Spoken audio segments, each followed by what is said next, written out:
उत्तर भारत में मौसम शुष्क रहने का अनुमान। तो उत्तर पश्चिम भारत में न्यूनतम तापमान में 3 से 4 डिग्री तक गिरावट का अनुमान। शुक्रवार को पंजाब, हरियाणा और दिल्ली में कहीं कहीं काफी घना कोहरा छाने का अनुमान। तो उत्तरी मध्य प्रदेश में भी छा सकता है घना कोहरा।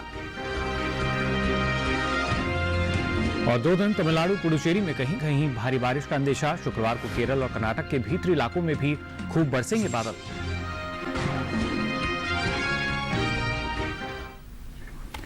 नमस्कार, आप देख रहे हैं दूरदर्शन किसान। मौसम खबर में आप सभी का स्वागत। मैं हूं मुकुल शर्मा। मौसम खबर में आपको बताएंगे आने वाले दिनों में कहां होगी बारिश, कहां चलेगी शीतलहर और कैसी रहेगी तापमान की स्थिति। साथ ही ऐसे मौसम में किसानों के लिए क्या है विशेषज्ञों की सलाह। लेकिन आइए सबसे पहले जान लेते हैं मौसम में क्या कुछ खास रह सकता है। उत्तर भारत की सबसे पहले अगर बात करें तो आपको बता दें यहां पर मौसम शुष्क रहने का अनुमान है।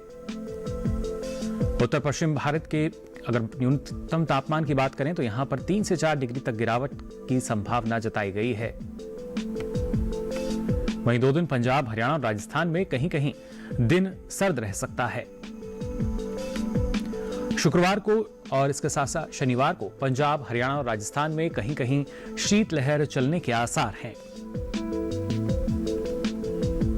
शुक्रवार को पंजाब, हरियाणा और दिल्ली में कहीं कहीं काफी घना कोहरा छाने का अनुमान है। उत्तरी मध्य प्रदेश में भी इक्का दुक्का जगह घना कोहरा छा सकता है। 2 दिन तमिलनाडु में कहीं कहीं भारी बारिश का अंदेशा है।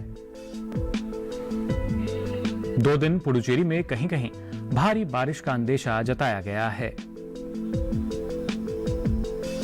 शुक्रवार को तटीय और दक्षिण कर्नाटक के भीतरी इलाकों में भारी बारिश की संभावना बनी हुई है।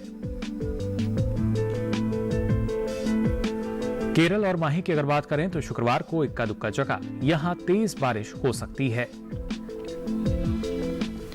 तो जाना आपने क्या कुछ खास रह सकता है। अब चलिए बात करते हैं बारिश के अनुमान की। अगले 2 दिन देश के किन किन हिस्सों में बारिश हो सकती है और कहां कहां मौसम साफ बना रहेगा, जान लेते हैं इस रिपोर्ट में। मौसम के हाल में सबसे पहले बात करते हैं उत्तर भारत के पहाड़ी इलाकों की। शुक्रवार को जम्मू कश्मीर और लद्दाख में कहीं कहीं बारिश की संभावना है। साथ ही शुक्रवार को उत्तराखंड में भी इक्का दुक्का जगह बारिश होने का अंदेशा है। वहीं शुक्रवार को हरियाणा और दिल्ली में कहीं कहीं बरसात का अनुमान है। साथ ही शुक्रवार को पश्चिमी उत्तर प्रदेश में इक्का दुक्का जगह बारिश का अनुमान है। शुक्रवार को पूर्वी राजस्थान में कहीं कहीं बरसात के आसार है।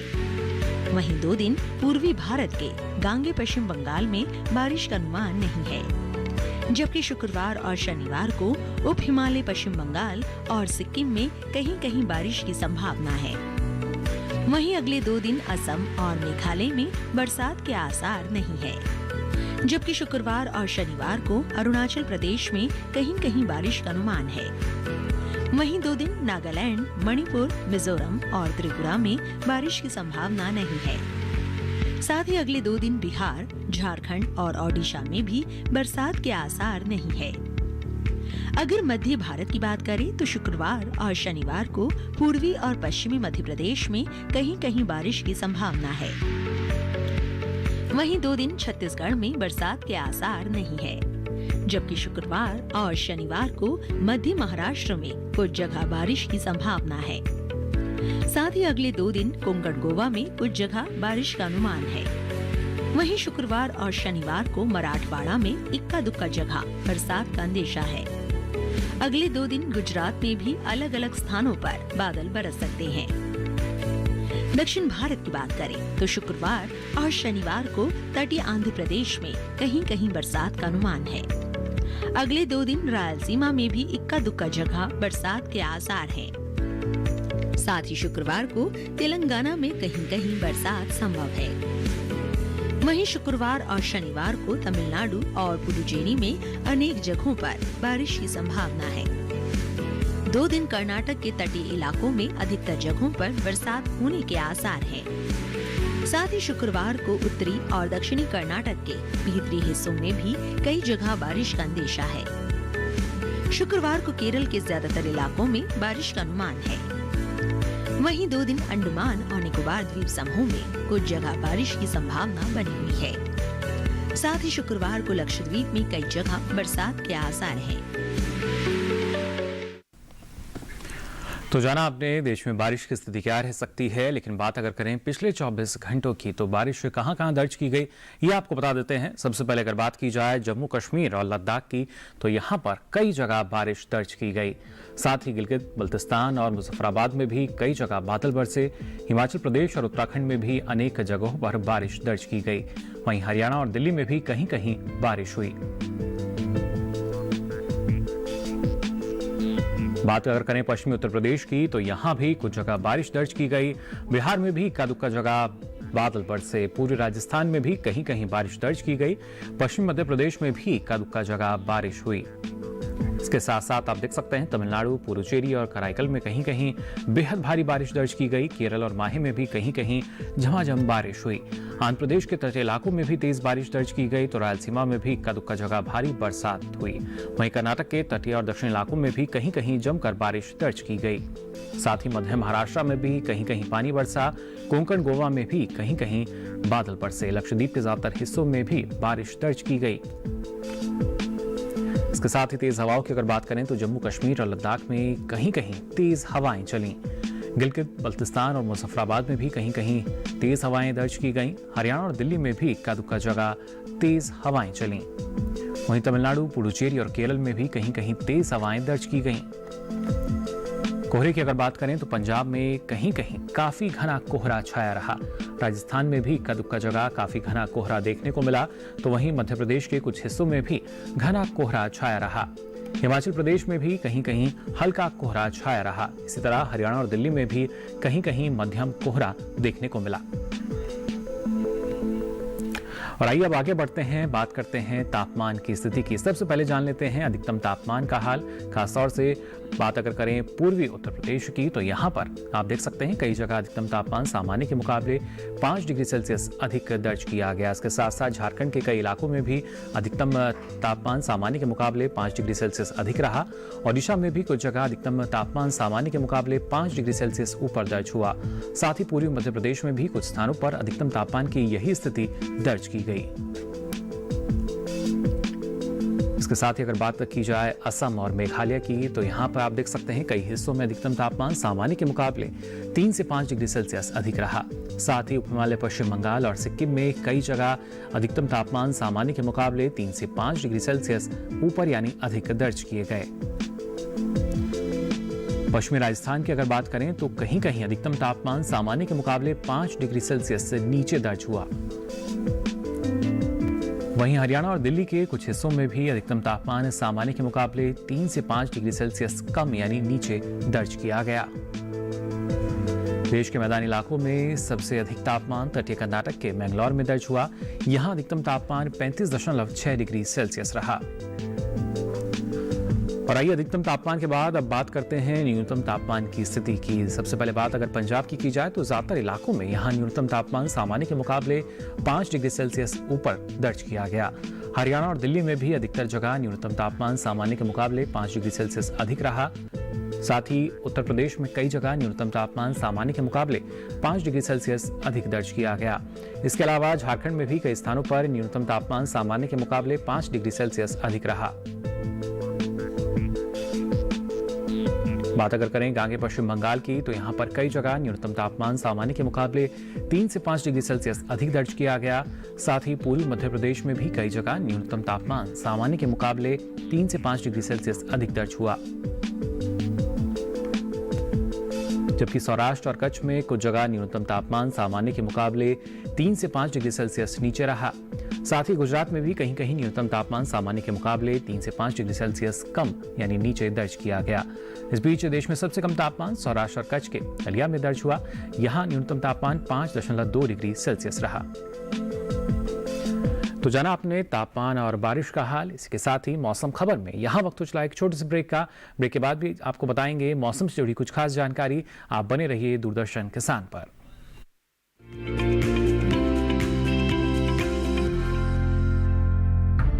विपदा कोई भी हो, पर किसान है सुरक्षित। AIC है ना। भारत सरकार द्वारा स्थापित फसल बीमा विशेषज्ञ कंपनी। कैसे बचेगी फसल?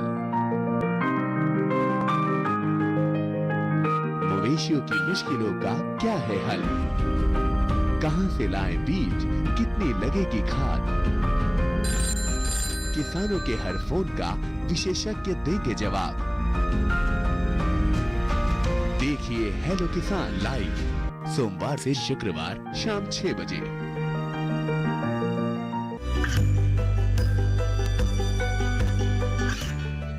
गांवों और पिछड़े क्षेत्रों में सरकारी योजनाओं की जानकारी पहुंचा। देश में कौशल और क्षमता विकास कर ग्रामीणों को सामाजिक बदलाव और विकास से जोड़ने की दूरदर्शन किसान की पहल चौपाल चर्चा देखें सोमवार से शुक्रवार सुबह 9 बजे।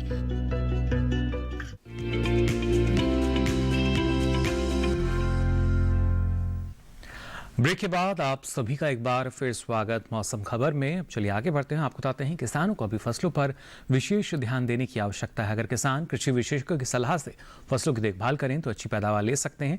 आइए जान लेते हैं इस मौसम में बुआई और रोपाई को लेकर कृषि विशेषज्ञों की क्या है सलाह किसानों को।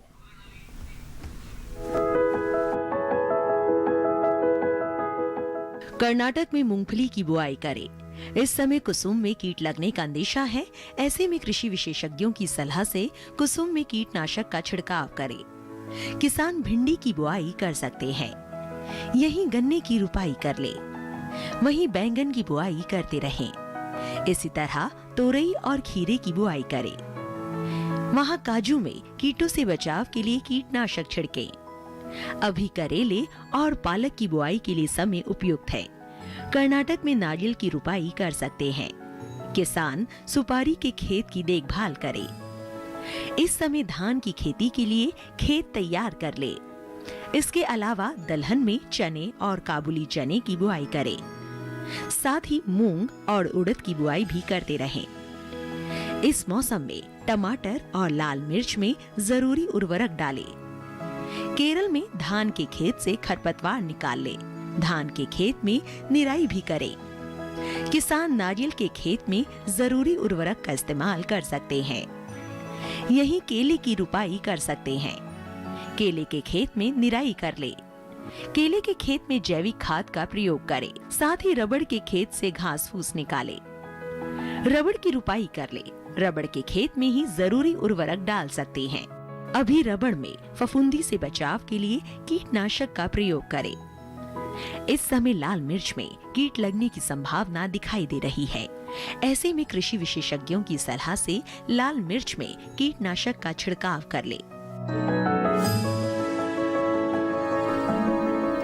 और आइए अब आगे बढ़ते हैं। आज की फसल में बात करते हैं लौकी की। अगर आप इसकी खेती करना चाहते हैं तो किन किन बातों का ख्याल आपको रखना होगा और इस मौसम में किस तरह का प्रबंधन अपनाना होगा अच्छी उपज के लिए, इसके लिए आइए नजर डालते हैं इस खास रिपोर्ट पर।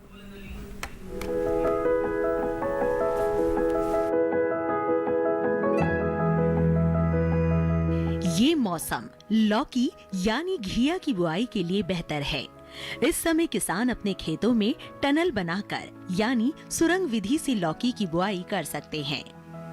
बुआई के बाद फसल को प्लास्टिक की शीट से ढक दे और फरवरी के महीने में जब तापमान बढ़ जाए तब इन प्लास्टिक की शीट्स को हटा दे।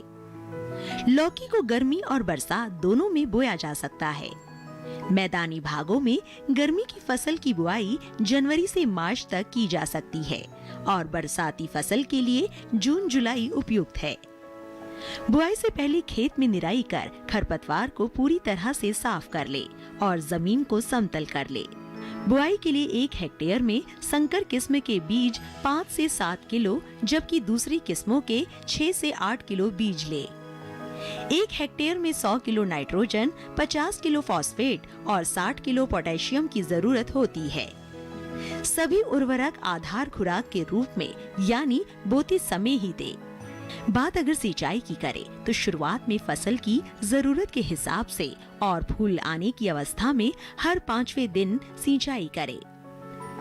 वहीं फसल को खरपतवार से दूर रखने के लिए 2 बार निराई गुड़ाई करें। करीब हर 10 से 12 दिनों में खरपतवार हटाते रहे। लौकी की बेल काफी लंबी होती है। इसकी खासियत ये है कि आप कम जगह में भी इसकी खेती कर सकते हैं। कीड़े और सड़न से बचाने के लिए बेलों को तार की बाड़ या लकड़ी के मचान पर फैला दे। इससे न सिर्फ बीमारियों से बचाव होगा बल्कि पैदावार भी बढ़ेगी। भारतीय कृषि अनुसंधान संस्थान ने इलाकेवार कई उन्नत किस्में विकसित की हैं, जैसे पूसा समृद्ध दिल्ली और एनसीआर के लिए है। 1 हेक्टेयर में करीब 270 से 300 क्विंटल तक पैदावार देने वाली ये किस्म 50 से 55 दिनों में तैयार हो जाती है। वहीं पूसा हाइब्रिड 3 दिल्ली, हरियाणा, उत्तर प्रदेश और पंजाब के लिए अच्छी है। लौकी की फसल में फल मक्खी का हमला हो सकता है। इससे बचाव के लिए विशेषज्ञों की सलाह पर उचित दवाओं का छिड़काव करें। दवा का छिड़काव सिर्फ उसी जगह पर करें जहां फल मक्खी का प्रकोप ज्यादा हो। बेवजह पूरे खेत में दवा के छिड़काव से फायदे से अधिक नुकसान होने की आशंका रहती है। छिड़काव मौसम साफ होने पर करें। पत्तियां गीली नहीं होनी चाहिए, वरना दवा का फायदा नहीं होगा। आवश्यकता अनुसार दवा की इसी अनुपात में मात्रा बढ़ा या घटा सकते हैं, लेकिन किसान इस बात का ध्यान रखे कि फसल में किसी भी तरह की दवा का छिड़काव करने से पहले कृषि विशेषज्ञों की सलाह जरूर ले। तो जाना आपने कैसे आप लौकी यानी घिये की सफलतापूर्वक खेती कर सकते हैं। आगे बढ़ते हैं, आपको बताते हैं मौसम के लिहाज से और किन बातों का ख्याल आपको रखना होगा। हिमाचल प्रदेश की अगर बात करें तो किसान यहां पर प्याज की रोपाई कर सकते हैं।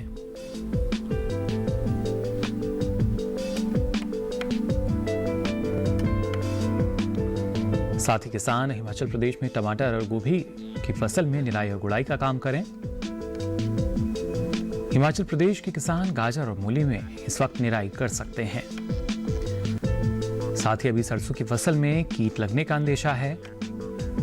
कृषि विशेषज्ञ की सलाह से ही सरसों में कीटनाशक का छिड़काव करें। हिमाचल में सरसों के खेत की देखभाल करें। सरसों की बुआई किसान यहां भी कर सकते हैं।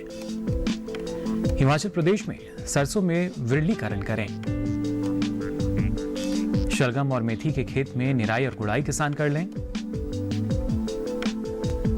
हिमाचल प्रदेश में ही तुरई के खेत में किसान विरलीकरण कर सकते हैं।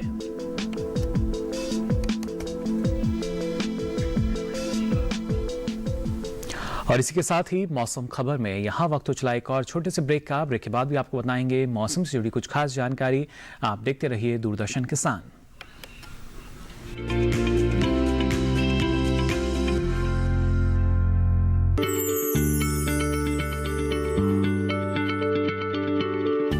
क्या आप किसी बीमारी से परेशान हैं? चाहते हैं डॉक्टर की सलाह?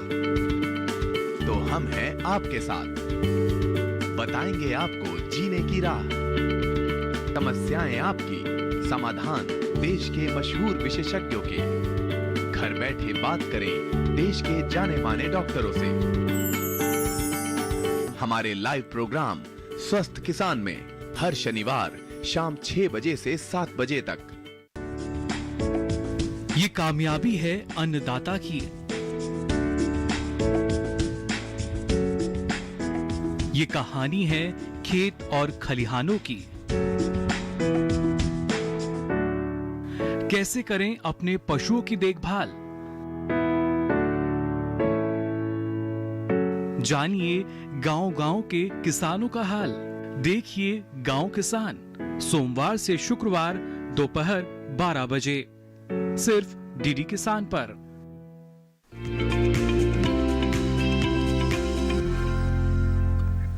ब्रेक के बाद आप सभी का एक बार फिर स्वागत मौसम खबर में। चलिए आपको बताते हैं मौसम के लिहाज से और किन किन बातों का ख्याल आपको रखना होगा। बात अगर की जाए उत्तर प्रदेश की तो किसान यहां फसलों में आवश्यकता अनुसार सिंचाई कर सकते हैं। साथ ही केले के गुच्छों को पॉलीथीन से किसान इस वक्त ढक सकते हैं। उत्तर प्रदेश में मक्के और जौ में सिंचाई किसान कर लें। उत्तर प्रदेश में चने में भी किसान सिंचाई करते रहें। मटर और गाजर में निराई कर लें। उत्तर प्रदेश में किसान मटर के खेत में आवश्यकता अनुसार सिंचाई कर सकते हैं। साथ ही किसान उत्तर प्रदेश में जौ के खेत में पर्याप्त नमी बनाए रखें। उत्तर प्रदेश में आलू और टमाटर की खेत की देखभाल किसान इस वक्त अवश्य करते रहें। साथ ही यहां किसान प्याज की रोपाई भी कर सकते हैं। आलू के खेत में समय समय पर हल्की सिंचाई किसान कर लें। और आइए अब नजर डालते हैं अगले 2 दिन क्या कुछ खास रह सकता है मौसम में। आपको बता दें 2 दिन तमिलनाडु, पुडुचेरी और केरल में बिजली चमकने के साथ ही तेज हवाएं चलने का अनुमान है। 2 दिन मध्य महाराष्ट्र और कोंकण गोवा में कहीं कहीं गरज के साथ तेज हवाएं चलने का अनुमान जताया गया है। शुक्रवार को तटीय आंध्र प्रदेश समेत रायलसीमा में भी तेज हवाएं चल सकती हैं। वहीं कर्नाटक में भी शुक्रवार को इक्का दुक्का जगह बिजली चमकने के साथ ही तेज हवाएं चलने के आसार हैं। शुक्रवार और शनिवार को लक्षद्वीप में भी तेज हवाएं चलने की संभावना है। शुक्रवार को उत्तर पश्चिमी अरब सागर में तेज हवाएं चलने का अंदेशा है। शुक्रवार को केरल और माहे में इक्का दुक्का जगह तेज बारिश हो सकती है। वहीं 2 दिन पंजाब, हरियाणा और राजस्थान में कहीं कहीं दिन सर्द रहने की संभावना है। आपको बता दें खासतौर से तेज हवाओं की रफ्तार की अगर बात करें तो 45 से 55 किलोमीटर प्रति घंटे की रफ्तार से तेज हवाएं चलने की संभावना जताई गई है। फिलहाल तेज हवाओं की वजह से मौसम विभाग ने मछुआरों को समुद्र में ना जाने की सलाह जारी की है। और आइए अब नजर डालते हैं देश के प्रमुख शहरों के तापमान पर।